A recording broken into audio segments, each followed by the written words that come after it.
Hello friends, good afternoon to one and all. Good to see you again. Let me introduce myself. My name is P. Hema Binduswero. My mentor name is B. Ramesh Kumar. And I am from TTWURJC COE Girls from Vanaparthi. Today we are going to discuss an interesting topic from the branch of physics. So let us start through introduction. Nature is not a place to visit, it is a home. Nature will always be a part of our life. It is up to keep our environment clean and safe for our future generation. Imagine the world without nature, without trees, without clouds, without green grass, and without the beautiful flowers, and everything what nature have to be. What would be the meaning of life? Nature is very important for all of our humans. Medicines, food, water, and all these come under the nature. So, we can see the nature, enjoy the nature, and feel the nature with the help of five senses. We humans are having five senses. Those are eyes, ears, nose, tongue, and sense of touch. These are the five senses which humans are having. Among these, we can see the eyesight of with the help of eyes. We can see the next slide that we perceive almost 80% of eyesight with the help of our eyes. Here eyes play a key role and vital role in our day-to-day life activities. So here I said about the nature and the five senses. I think you may not understand my topic. To understand my topic, you have to watch the video until the end. So here, to go through that introduction, let us continue with a small story. Once upon a time, a girl named Nazira. She is very fond of visiting new places. So, from her institution of Gurukulam, they gave a project to visit a new places like caves and domes. She is very fond of visiting new places. So, she went to the dome or cave which is far away of 150 kilometers from her house. Then she went near to the door and she just knocked at the door. It's not opening because it is covered with a big rock. So here she used a force and she just opened the door and she slowly went inside. Then suddenly the door was closed. And this girl Nazira is very fear of darkness. Then she took the stick and lit the light. Yes guys, now we are going to discuss about the light. The presence of light only when she lit the light, she can see the objects around her which is present. So here I said about the nature. Nature we can see with the help of our eyes. Where we can see the objects in the presence of light. So I said about the story of Nazira. So here we can take as an example of with the example of a story. She can see with her eyes. Now let us have a next slide. Here light is a form of energy. It enables us to see all the objects around us is known as light. Here in this light we are having luminous objects and non-luminous objects. We can see brief explanation about each in the next slide. First of all we can see what are luminous objects. Luminous objects are objects which exhibits light in their own. Example, torch is the luminous object. Bulb is the luminous object. And we can also see that candle is also a luminous object. These are the three types of objects and there are many objects which have taken only three. Let us see next slide. Non-luminous objects. Non-luminous objects are objects that reflect light from luminous bodies. Example are rivers, sun and moon. These are the examples of non-luminous objects. Next, we have a next slide please. Ray. A ray is a line with an endpoint that extends infinitely in one direction is known as ray. So, we can see the objects. When our eyesight goes through an object and the ray falls on our eye, then we can see the objects. So, let us see the image of the ray. In the first image, we can see the ray, only the ray. And second image, we can see the beam of rays. So, here you can see a ray is a line with an endpoint that extends infinitely in one direction is known as ray. Let's have a study about the optics. Optics is the science of light. Here you can see the optics image in the slide, and here you can also see optical instruments. What are optical instruments? You may get doubt. That is, here optical instruments are classified into three types. Those are microscope, telescope and cameras. You can see in our day-to-day life activities that telescope we use to see the farer objects like stars, moon and asteroids. We help these things to see with the help of telescope. And we can use microscope to see the nearer objects. With the objects which cannot see, with the naked eyes, we use microscope to see the objects. Next, cameras. In these days we can use cameras mostly because we are using to capture the images. So I think you all understand that what we are going to discuss now. Yes friends, now we are going to discuss about ray optics and optical instruments. This is the chapter of class 12 from the chapter 2. I said about the nature, eyes and senses of human bodies. Among that we perceive almost 80% of eyesight to interact with the world. In the presence of light, we can see the objects clearly. And here, with the help of rays, we can see the objects clearly. Now, we are going to study about the ray optics and optical instruments.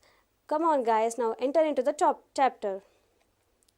Here, you can see in the slide the image of Ibn al-Haytham. He was called as the father of modern optics. He is an Arab mathematician, astronomer and physicist of the Islamic Golden Age.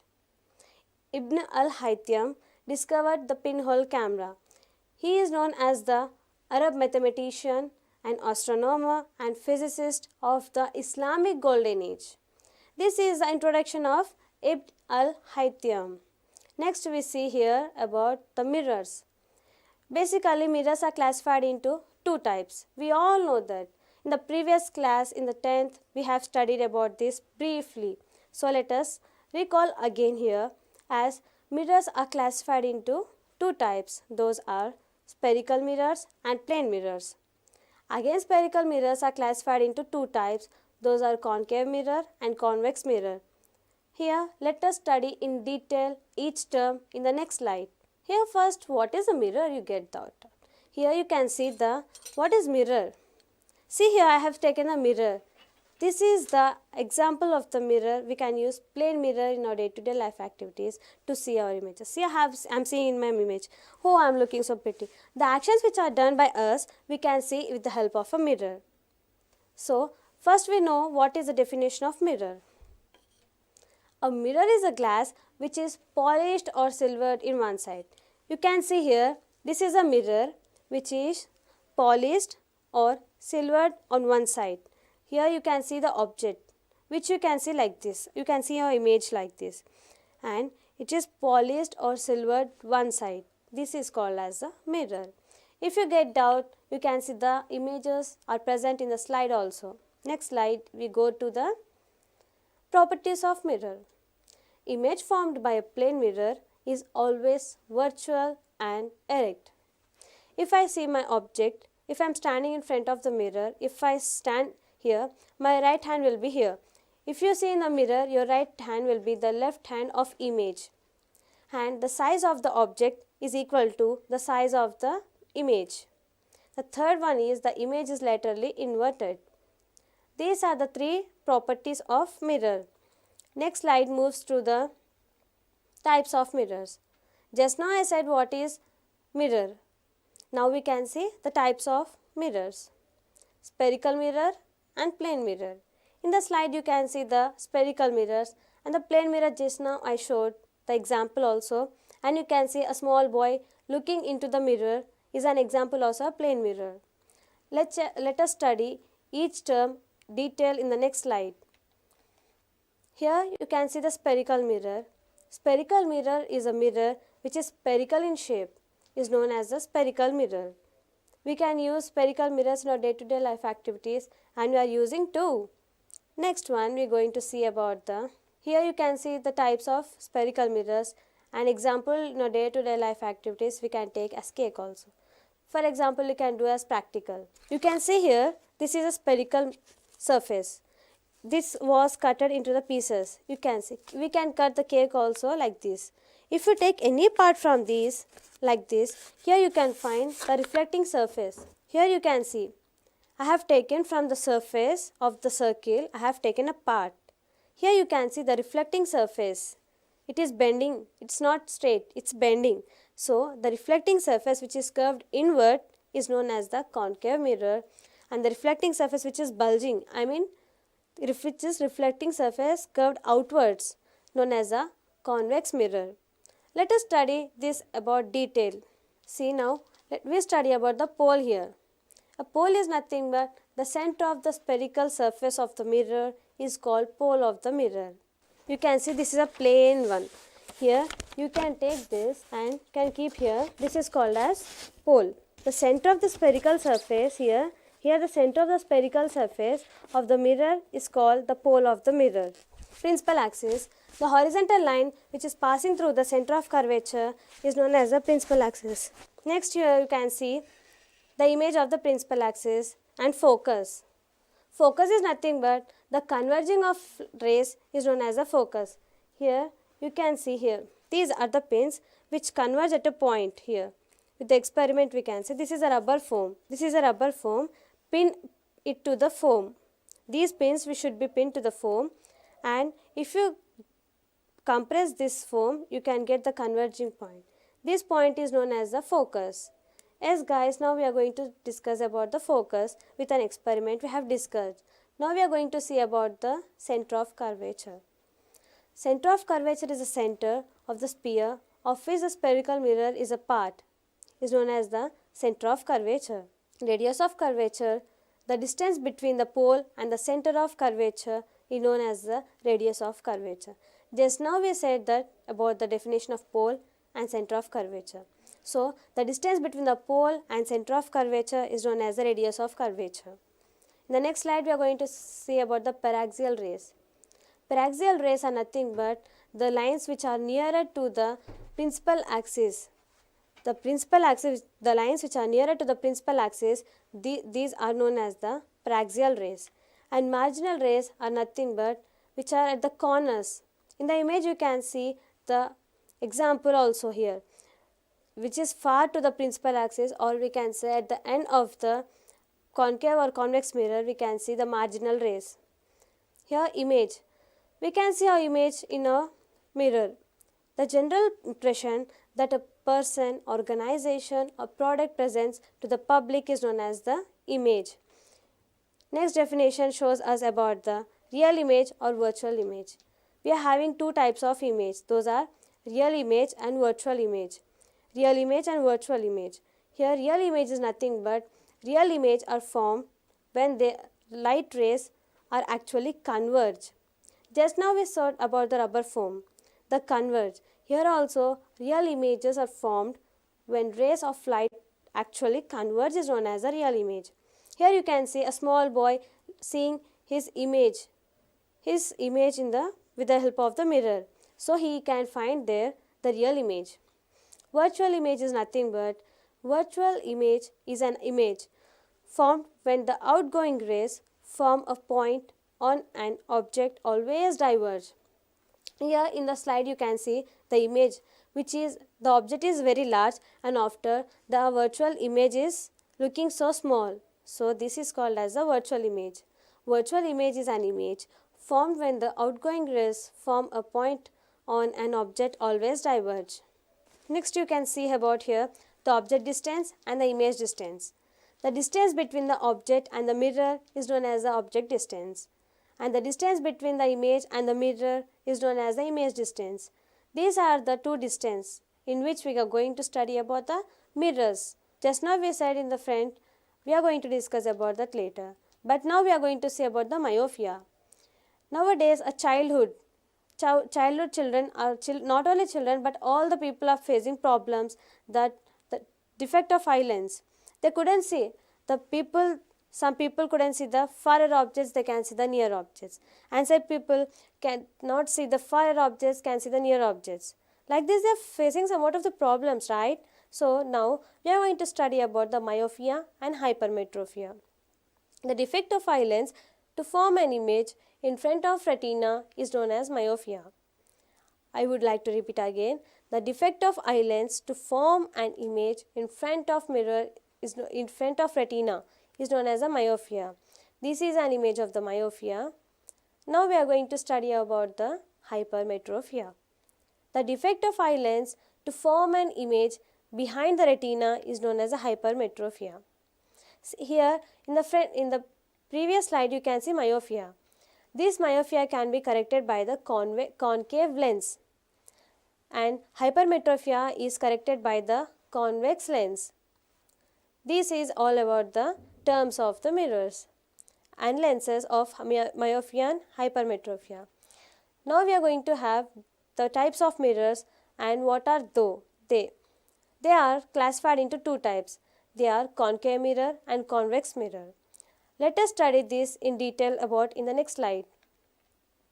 Here you can see the slide concave mirror and convex mirror. Concave mirror. Here you can see the reflecting surface. This is the reflecting surface which is curved inward is known as the concave mirror.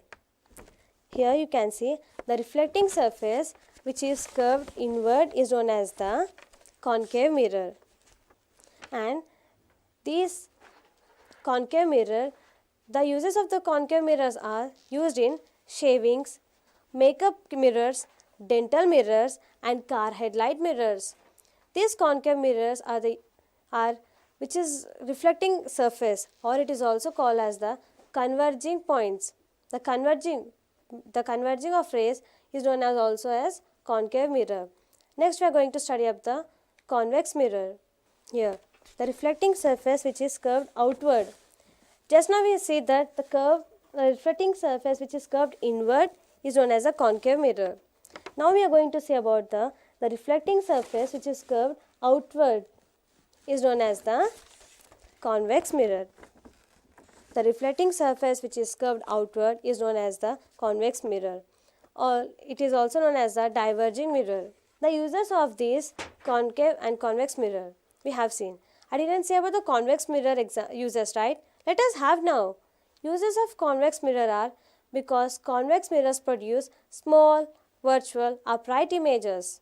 They are well suited for security mirrors, real view mirrors. Let us see in the next slide about the properties of light. Here we have studied about this all. Now we are going to study about the properties of light. Here those are classified into 8 types, and they are effects of materials on light, reflection, refraction, dispersion, total internal reflection, interference, diffraction, scattering of light and polarization. These are the properties of light. Now we are going to discuss each term in clear and detail. Reflection of light. The phenomenon of light rays coming back after hitting a plain smooth surface is known as reflection. We all know about this, have studied about this, all studied in the class 10th. So now again in the class 12 in the chapter 2 we are going to study in detail. I said previous, right? So now we are going to see here the phenomenon of light rays coming back after hitting a plain smooth surface is known as the reflection of light. Here you can see the image of the reflection of light. Next we are going to study about the laws of reflection. Here in this reflection we are having 3 laws. They are first law, second law and third law. First law explains us about the first law of reflection says that angle of incident is equal to angle of reflection. See, in the first law we can see I is equal to R. Incident ray is equal to reflected ray. In the second law of reflection we can see it states that the incident ray, the reflected ray and the normal to the surface of the mirror all lie in the same plane. What they are lying? The incident ray, reflected ray and the plane normal lying in the same plane is known as the second law of reflection. Third law of reflection is nothing but the reflected and the incident ray are on the opposite side of the normal. We can also say in the slide, and I am going to say about now, from the P, the incident ray is falling on the Q to the normal, and it is striking again to the R as a reflected ray. This is known as the third law of reflection. These three laws can be derived from the Fresnel equation.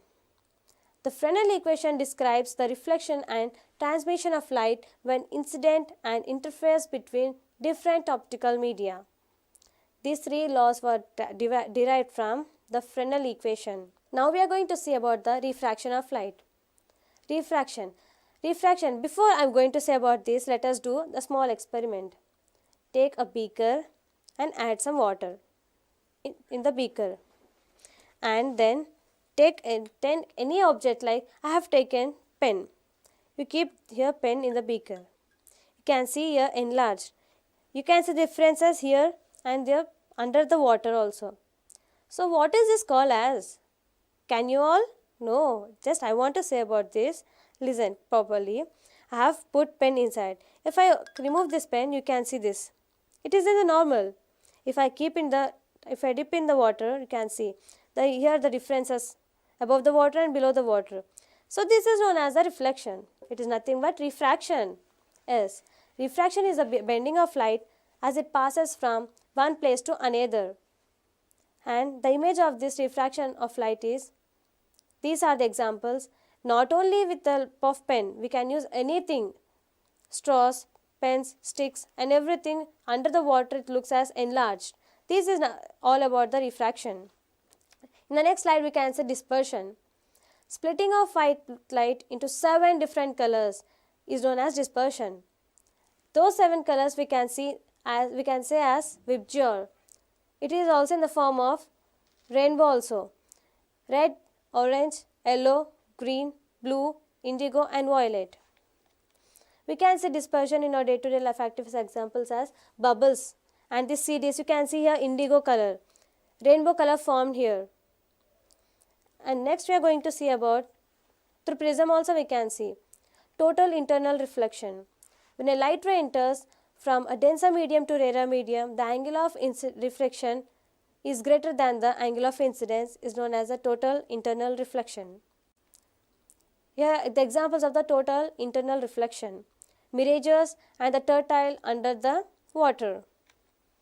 Interference is a phenomenon inside which two waves superpose to form a resultant wave of greater, lower, or the same amplitude is known as the interference. These are the two types, constructive interference and destructive interference. Diffraction of light is nothing but, diffraction is a slight bending of light as it passes around the edge of an object is known as diffraction. Scattering of light. The scattering of light is a deviation of light rays from its straight path is known as the scattering of light. Polarization is nothing but the phenomenon of the restriction of the vibration to a particular direction is called as polarization. So at last I would like to conclude that this is all about the ray optics and optical instruments which we have studied or discussed now. So I would like to thank for the TSAT group and to our mentor sir. Especially I would like to give a thanks to our beloved secretary sir.